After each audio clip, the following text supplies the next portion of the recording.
Hello అండి, అందరికీ నమస్కారం. సో చాలా మందికి ఇండివిజువల్ హౌస్ కొనుక్కుందాం అని కోరుకుంటుంది. సో అలాంటి వాళ్ళకి రాజమండ్రి సిటీ దగ్గరలో ఒక గేటెడ్ కమ్యూనిటీలో కొన్ని కట్టిన హౌసెస్ ఉన్నాయండి సేల్ కి. ఈ రోజు మీకు ఒక ఈస్ట్ ఫేసింగ్ హౌస్ ని ఈ వీడియోలో మీకు చూపిస్తున్నాను. సో ఈ హౌస్ వచ్చేసరికి చాలా స్పేషియస్ గా ఉంటుంది. లోపల చూసుకుంటే 2 బెడ్రూమ్లు ఉన్నాయి. 165 స్క్వేర్ యార్డ్స్ లో మనకి ఇలా హౌస్ అయితే కట్టడం జరిగింది. మనకి ఇక్కడ ఎగ్జాక్ట్ గా 105 ఇల్లులు ఉన్నాయండి. 105 హౌసెస్ ఆల్రెడీ కట్టేశారు. సో ఆల్రెడీ ఫ్యామిలీస్ కూడా ఉంటున్నారు ఇక్కడ. సో 1250 SFT అండి టోటల్ గా మనకి బిల్డప్ ఏరియా అయితే.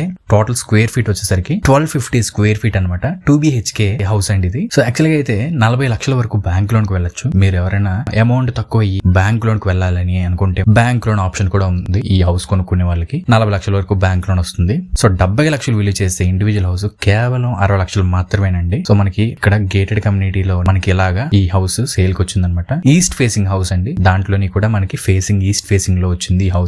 సో ఈస్ట్ ఫేసింగ్ ఇష్టపడే వాళ్ళకి ఈ హౌస్ చాలా బాగా నచ్చుతుందని చెప్పుకోవచ్చు. ఎందుకంటే వాస్తు ప్రకారంగా ఫుల్లీ వెంటిలేషన్ తో మనకి ఇలాగా హౌస్ రావడం చాలా రేర్ అనమాట ఈస్ట్ ఫేసింగ్ లోని. యాక్చువల్ గా మనకి హైవే కి ఏదైతే దివాన్ చెరువు జంక్షన్ ఉందో అక్కడ నుంచి 1 కిలోమీటర్ అండి ఇక్కడికి. ఎగ్జాక్ట్ గా 1 కిలోమీటర్ డిస్టెన్స్ లో మనకి ఇలా హౌస్ అయితే మనకి సేల్ కి వచ్చింది గేటెడ్ కమ్యూనిటీలోని. సో ఇంట్రెస్ట్ ఉన్న వాళ్ళు నా కాంటాక్ట్ నెంబర్ కి 2 గంటల ముందు కాల్ చేస్తే మీకు దగ్గరుండి ఈ ప్రాపర్టీని నేను చూపిస్తాను. సో 40 ఫీట్ రోడ్లు, drainage, current, DTCP approved layout అండి ఇది. సో మనకి బ్యాంక్ లోన్ వచ్చే ప్రాపర్టీ ఇది. 40 లక్షల బ్యాంక్ లోన్ వస్తుంది. అండ్ మనకి చుట్టూ కూడా ఆల్రెడీ ఫ్యామిలీస్ ఉంటున్నారు. సో ఇంట్రెస్ట్ ఉన్న వాళ్ళు వెంటనే నా కాంటాక్ట్ నెంబర్ కాల్ చేసేయండి. అండ్ ఈ వీడియో నచ్చితే తప్పకుండా లైక్ చేసి నా ఛానల్ ని సబ్స్క్రైబ్ చేసుకుని పక్కనే ఉన్న బెల్ ఐకాన్ ని ఆన్ చేసుకోండి. మరొక మంచి ప్రాపర్టీతో మళ్ళీ కలుసుకుందాం. Thanks for watching.